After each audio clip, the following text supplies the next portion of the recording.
my great privilege to introduce to you the new Secretary General coming in January of 2019. We are so excited to have you, Carlos, and I am very excited to work with you. As we just talked about, Johan has just said some very wonderful things about you. I won't go into an elaborate introduction, but please come to the stage. Thank you.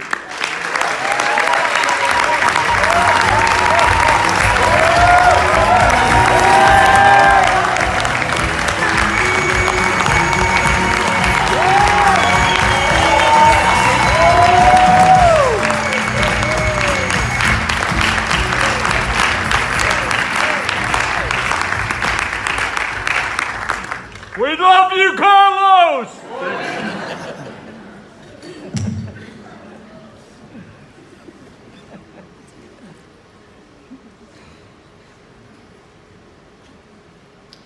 Some of you might have heard or watched the movie The Longest Day. Thursday, February 20th this year was that day for me. It was a Friday. On Monday, I went for my final interview and was told that results might certainly come on Friday, but it might also come earlier as Thursday afternoon, so be ready. On Thursday, as usual, when I'm in Geneva, I joined the executive team, and I think Johan sensed something was happening. And then by noon, he said, let's close the meeting to allow the candidate to have some time to breathe before the result. Thank you, Johan, that was brilliant.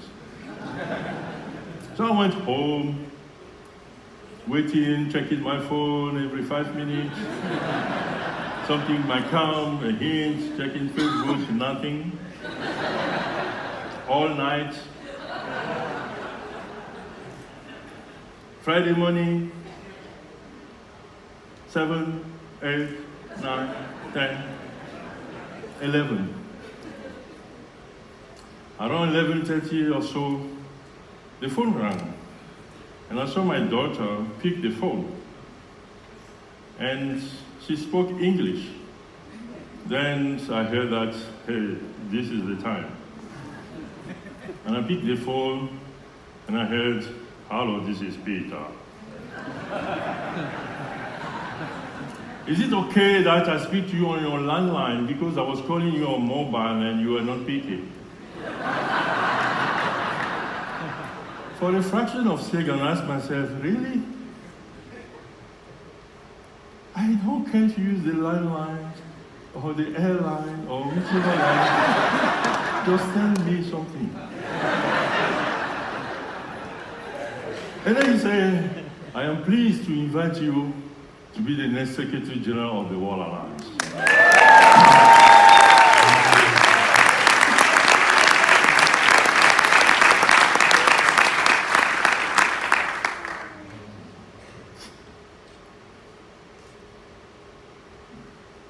Madam President, what a privilege to be the first Secretary General to say Madam President.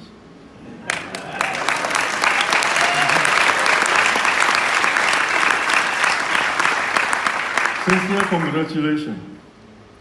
We are grateful to the Canadian movement for giving you to us once again, and welcome back home. To the rest of the officers, the newly elected member of the Executive Committee, congratulations. I receive you as a gift to our movement and our call to empower the young people. I am prepared and looking forward to working with you all so that together we can take our movement to its next frontier of growth and relevance. Leaders and representatives of national movements, honorable guests, ladies and gentlemen, it is with a great joy, really, even though I'm very stressed, it's with a great joy that I'm here today in front of this assembly to perform one of the most important tasks of a newly designated Secretary General. It's called the acceptance speech. So I would like to thank the outgoing Executive Committee members for unanimously accepting the recommendation of the Search Committee for my appointment. My sincere thanks to also the member of the Search Committee led by its president, Mr. Peter Posner, for having set up such a rigorous and comprehensive search process. It is a privilege to have been chosen as the Secretary General designated of the World Alliance of YMCA, a role that I gladly and humbly accept.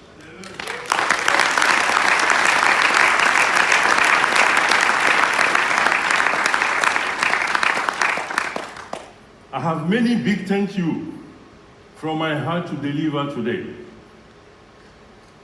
First, my thank you go to God for giving me the strength, resilience, and humility that has brought me this far. I do not take it for granted that I am here today. Then to my brother, the brother from another mother, the Pink Panther. You might not know who the Pink Panther is. It's no other than Johan Willem Eltvik. And he's the Pink Panther and I'm the Black Panther. Wakanda! Forever. I'd like to say a big thank you to you, Ingu. We will not say it enough for carrying your hand during this 8th year. What you did is not just carrying your hand, you have carried all of us. So we are so thankful. So I'm not yet in the position,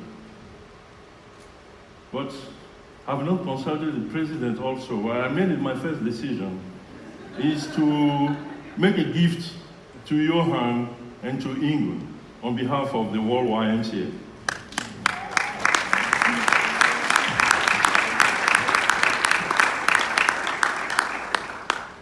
So Ingun and Johan, my brother from the white mother, and my sister-in-law here. On behalf of the World Alliance, we want you to take this voucher for a journey either on Mauritius, Hawaii, or Greenland. You will decide. I will take care of that.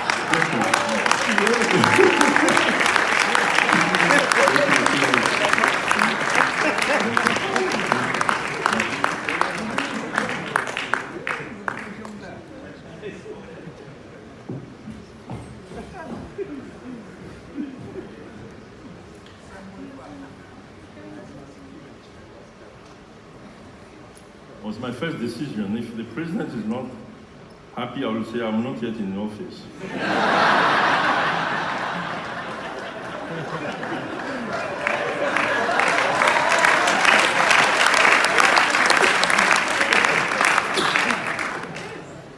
Seriously, Ingun and Johan, thank you for your guidance. Johan, it has been a passionate journey. Looking back in retrospect and working with you as a member of your executive team contributed immensely to my preparation for this position. Thank you. To my colleague, the leadership of the Africa Alliance and the staff of the Africa Alliance, the staff of the World Alliance of YMCA, my colleague and friend from the global staff team, to all of you from all over the world, I want to thank you for the encouragement and the expression of joy, the congratulations and the pledge of support you have expressed to me since the moment you were informed about my appointment remain truly and positively overwhelming. I felt and still feel the pride of the movement that fully identify with the choice of its leaders. I feel accepted and encouraged to start this journey together with all of you. Thank you. To the change agents and all the young people in this meeting and all over our movements in the world, To all the CEOs and staff and volunteers of the 12,000 plus YMCA around the world who work tirelessly to build community and improve the living condition of the most underprivileged. Thank you. To the various constituencies and networks such as Westman International, World Urban Network, White Care International, the Mission Network, etc. Forgive me if I forgive one of you. Thank you. To all the YMCA retirees, you though retire, you are never tired. And you keep on working to support our work. We owe you big time. Thank you.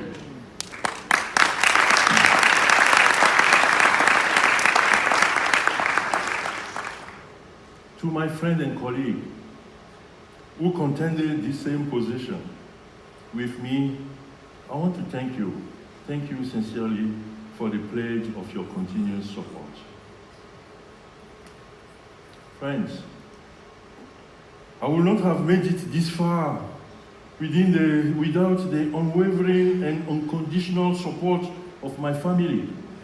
My wife Josephine here and my kids and my extended family.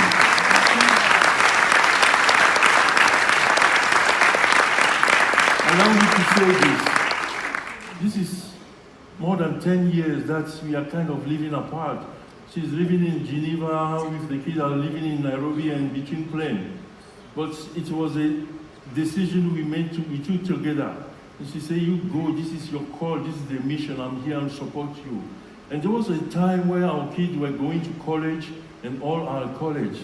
And she took that responsibility alone and raised those kids. Today, I don't even know how many bachelor degree, master degree, very fast we're going to have a PhD in the family. All this is because of her, Josephine, and we want to thank you seriously.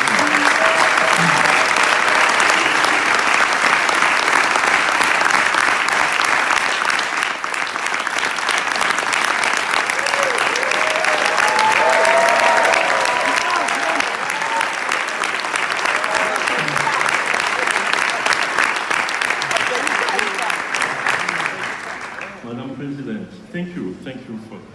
Madam President, member of the Executive Committee, participant to this 19th World Council. In keeping with our tradition, this should be an acceptance speech. A time for me to commit to you by accepting in front of this honorable assembly my nomination. But I would like to take this further. So please bear with me as I deviate from the tradition. I'm known from that. I deviate, don't keep too much with tradition. I do not want to make a speech, rather I come with a proposal to you. I want to covenant with you. I want to fulfill the intent of John 17:21, that all may be one, called for one purpose and one mission. So you may ask, why do we need a covenant? Since my nomination, I've been listening to this movement. I've been listening to you.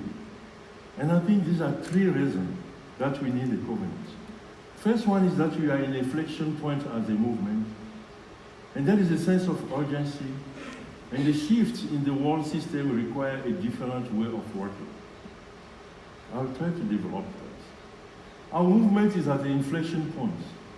You know, in mathematics, inflection point is the point of the curve where either it go up or it come down. We are at that level. One hand, so many decades of success lie behind us, especially the last 8 years under the leadership of Johan. There are so many achievements that we are all individually and collectively we are proud of. But on the other hand, however, our movement is facing an ever-growing number of existential threats. A rising number of movements are closing or facing uncertain future. Financial circumstances are difficult. We are still struggling with a weak expression of our global relevance and impact. Friends, we must take a decisive move to recover or become irrelevant. Secondly, the sense of urgency. As the YMCA, our core constituency is composed of the now called the digital natives. Currently, the digital native consists of 1.8 billion millennials and more than 4 billion Generation Z and the upcoming Generation Alpha. It's huge. This generation will be leading and shaping the world soon. Yet, they are being left out. The risk of them being left out is still very high. For instance, research shows that 45% of the current jobs are at risk from technological advancement such as artificial intelligence, autonomous vehicles, robotic, 3D printing, nanotechnology, etc. The distribution of jobs will move increasingly toward two extremes. One level, low-skill, repetitive, and manual jobs that will pay very little, jobs that will, and at the other level, jobs that will require complex problem-solving competency that computer cannot yet do. Where does this leave our youth, who constitute the higher percentage of the job market? Further, the world that is unfolding in constantly producing wars and disfranchised people, leaving money by the roadside. In his recent book, Homo Deus, the professor Yuval Harari, for example, argued that due to the advance in technology and artificial intelligence, by 2050, there will emerge a new class of people, and he called that the useless class. The same way we have a middle class, lower class, we might be having the useless class. These are people devoid of any political, economical, and even artistic value. People who will contribute nothing to the prosperity and the glory of the society. They will not merely be employed, they may be unemployable.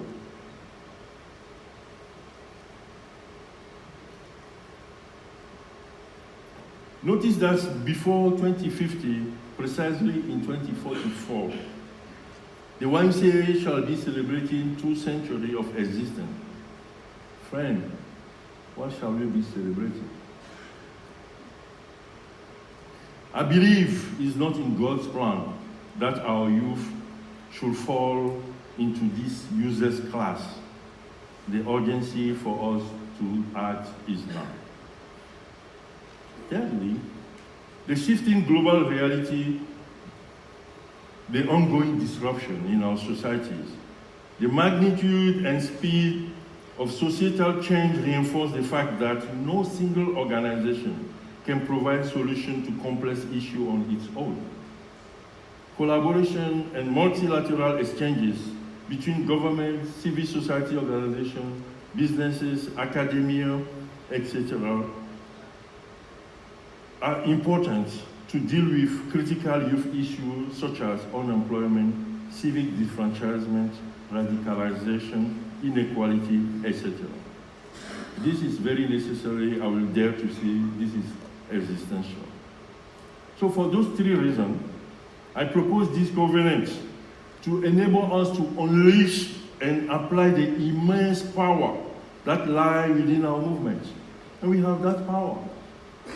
Friends, we have the potential to become the global go-to place for youth empowerment, a platform that enables the young people to develop self-sustaining livelihood and to contribute to the well-being of others and to thrive. We have that potential. But as we make this covenant, I'm reminded that we are all interconnected.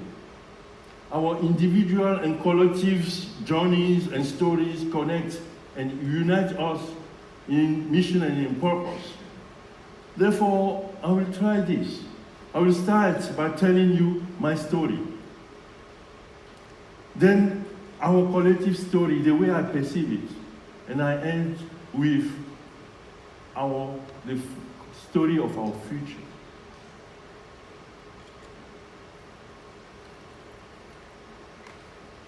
So the story of me, who am I? I'm Carlos Sanvi. born in post-colonial Togo, a small, tiny francophone country in West Africa, Togo. Togo was colonized first by the Germans, then for a short period by the British, and then by the French, till independence in 1960.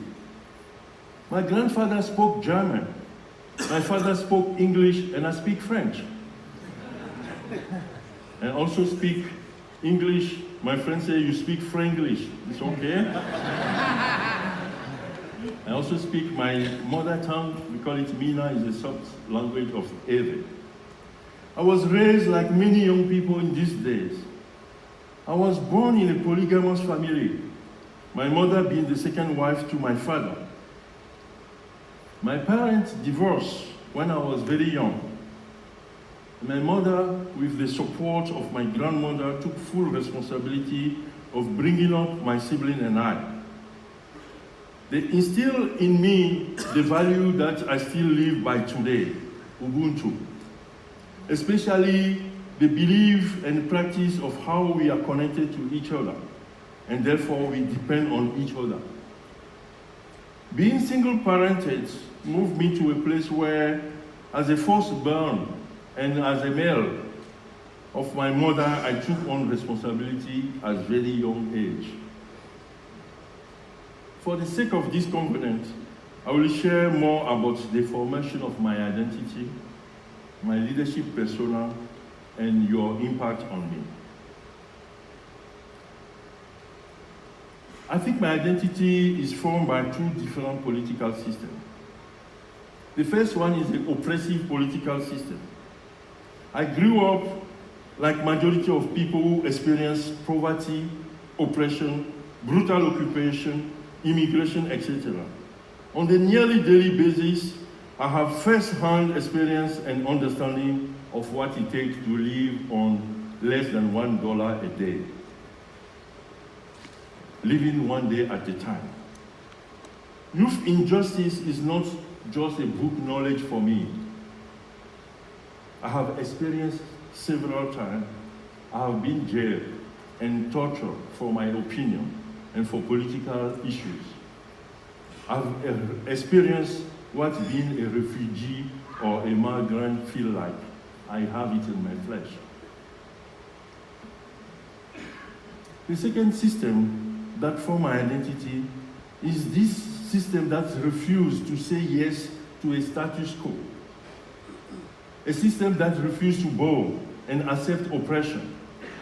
This taught me to stand up for the rights and the dignity of the oppressed, and to provide safe home for the battered woman and man whenever it happens, for justice for young people in prison, in exile, for the migrant, etc. I had the privilege of coming across and joining the YMCA, then a youth group in my church when I was only 12. Joining the YMCA gave me the opportunity to grow in many ways and to reveal and exercise and develop my personality and potential.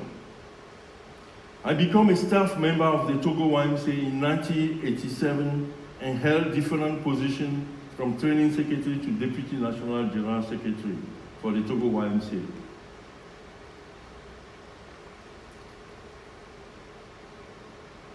In 1998, an executive position for opened at the World Alliance of YMCA. And this is a position often for the CEO or area organization. But I like to take risks and I apply. And I got the job. And I was told I was the first African to hold the position of finance secretary. Many would have not bet $1 on me succeeding. But I held that position for 8 years. I had the choice to remain in Geneva after the 8 years in the position, but I felt deep inside me that I should return to Africa. In fact, I was convinced that my going to Geneva had been a preparation for me to better serve my continent. I became General Secretary of the African Alliance of YMCA in 2007. And in 2010, Johan invited me to rejoin his executive team, and the rest, as they say, is history. My leadership persona is shaped by two distinct philosophies or value sets. I'm socialized, as I said before, and culturally grounded in the African values. I value community, social justice. I believe and embrace the spirit of Ubuntu, and that's very early in life. I am because you are. Joining the global movement exposed me to another philosophy that, in my opinion, is the dominant value set in our movement. I call it, on my own word, cogito ergo sum, in reference to the French philosopher Descartes. In French, he says, je pense donc je suis. I think, therefore I am. So I find myself always having to balance these two value sets. And one way, I am because you are, and another way, I think, therefore I am.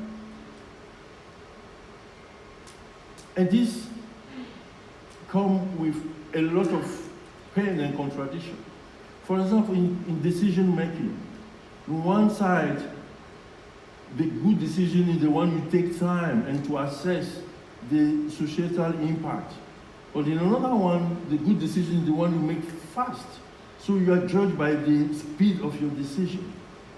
None of all is good or bad, it depends on the circumstance. So how do you balance between these two? But this has shaped me to understand and develop a strong mindset that embrace and encourage diversity and divergent views. I'm here today as a Secretary General designated because many of you created opportunity and spaces where I was nurtured, shaped, and given opportunity to consolidate my leadership experiences. I am a product of compassion and empathy from many of you. You enable me to bounce back when I was low and unsure on how to continue the journey. I'm the product of good leadership in the movement. I have worked with the best who have shaped my understanding and practice of leadership and continue to provide big and strong shoulder that I ride on. I am because you are. I am here because the YMCA provides the space where anyone, everyone, embodying the value of the organization can progress through the rank of leadership like I did, starting off as a program staff of a small, tiny YMCA in Togo to becoming today the next Secretary General of the World Alliance. This organization gives us the space to do that.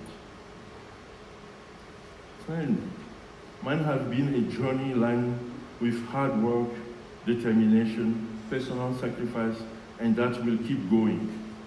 I'm a true child of this movement, and this will bring me to the second story, our story.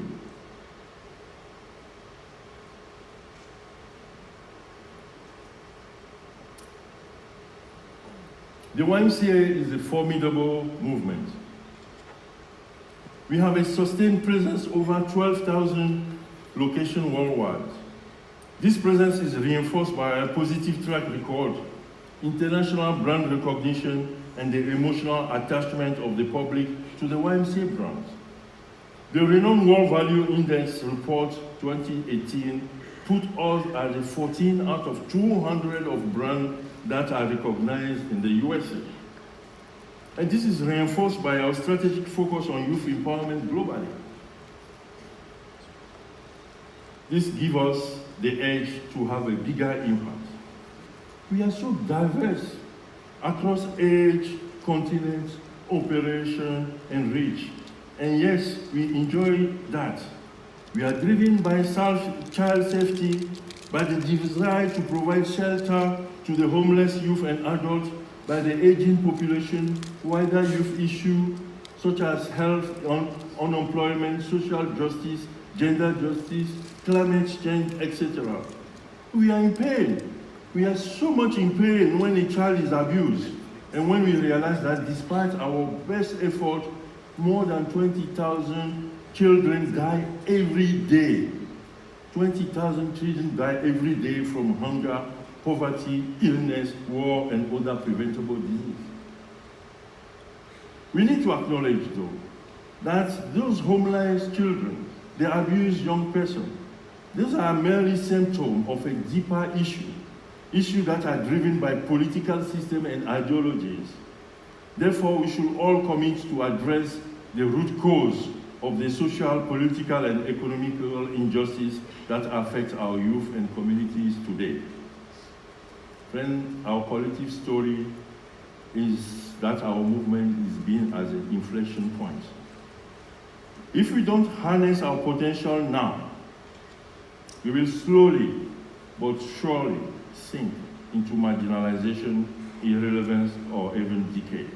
But we have survived over a century, and I'm sure it will not happen because we are the YMCA. This leads me to the third story, the story of our common future and the world of empowered youth. The time we live in are changing rapidly. We are witnessing the emergence of the new reality commonly referred to as the Fourth Industrial Revolution. You will recall that the YMCA was born during the First Industrial Revolution, and we are in the fourth now. This is a new reality that merges the digital, physical, and biological system. This revolution is quickly shaping the core constituents of the YMCA, the generation of the digital native. You know, the digital native are not only known for their conviction and quest for social justice, social inclusion, diversity or equity, but also for having an overbearing sense of urgency and entitlement, wanting everything now and quick. Ironically though, research also shows that despite there being technological saving and the strong online connection, this generation is increasingly disconnected from themselves and from their surroundings. Moreover, I am sure, and you will agree with me, that technology cannot solve or resolve the deep-seated prejudice, rhetoric, violence, nor technology can address the never-ending spiral of materialism, greed, and domination.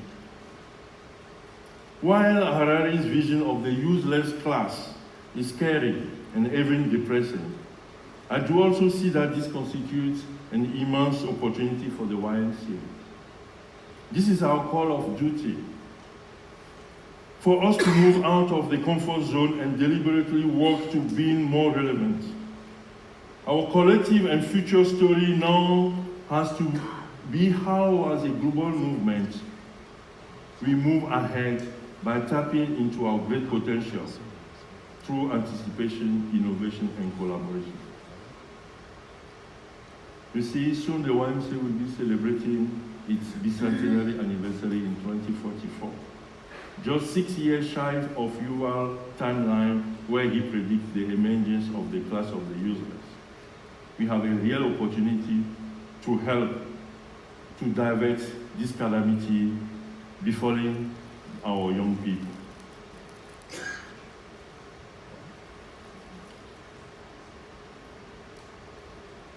So how should we do that? During my final interview for this job, a question was asked that made me realize more than ever before that the YMCA has poised itself to move beyond rhetoric. The question was, what does a world of empowered youth look like? How does the world of empowered youth look like? I have 10 minutes to answer. Those guys was not nice. I believe that the world of empowered youth is anchored on 3 universal values that I want to submit to you.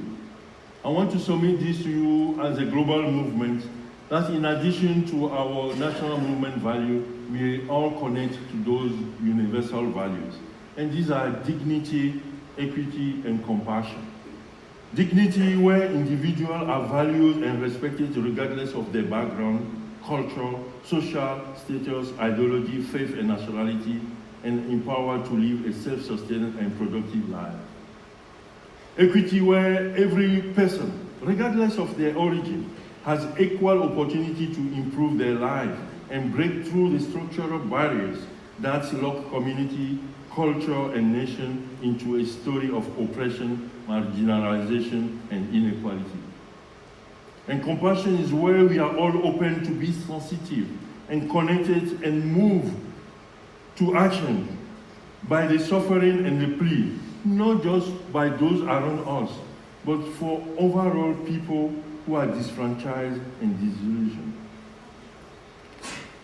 Saint-Exupéry, the author of The Petit Prince, once said in his book Citadelle, I quote in French, créer le navire, ce n'est point tisser l'étoile, forger les clous, couper les arbres, c'est donner le goût de l'infini et l'envie de prendre la mer. Translating to English, if you want to build a ship, don't drum on people to collect wood. Don't assign them tasks or work either. Rather, teach them to long for the endless immensity of the sea. Friend, our covenant is a journey. We have a ship to build. We will not drum you to collect wood, nor assign you tasks or work. Rather, we will learn and teach each other to long for the immensity of the sea, the world of empowered youth. Doing this requires that we acknowledge that many of our current model of YMCA are succumbing to natural wear and tear, but also that, remember, we are the inflection point. There is a sense of urgency, and we need to shift in the way we work with each other. Therefore, let us covenant together to collaborate more radically, to strengthen our YMCA so that disfranchised and disillusioned individuals recover their dignity and get equipped with tools and techniques that help them to live a self-sustained life and productive life, contributing toward a just and equitable world. Let us build a tight web between the 12,000 YMCA around the world to leverage ideas, ability, and to scale impact collectively. Let us become the go-to place where diverse stakeholders, governments, private sector, academia, and civil society join forces behind the vision of empowering young people. And let us activate our ability to influence global players and positively shape decisions and affecting the life of our young people. And we can do that. My friend, I desire to journey with you as far as possible with this covenant. This will further require that we develop our ability to listen to each other. Listen in a different way, more than we have done before. Listen to ourselves, listen to the youth, and listen to God's creation. I'm offering to learn how to silence my own voice, silence my fears, in order to listen to the genuine pulse of this movement so that together we can reclaim our ability and ultimate calling to be our brothers and sisters keepers throughout this journey. I look back with pride and honor at the past 30 years and plus that I have served this YMCA, this movement, this formidable movement. I look ahead and I see the potential of the YMCA to become the go-to place for youth empowerment. And this fills me with joy, with pride and excitement. I commit to this vision. I commit to this movement. I commit to you, and I commit to God. So God help me. I thank you.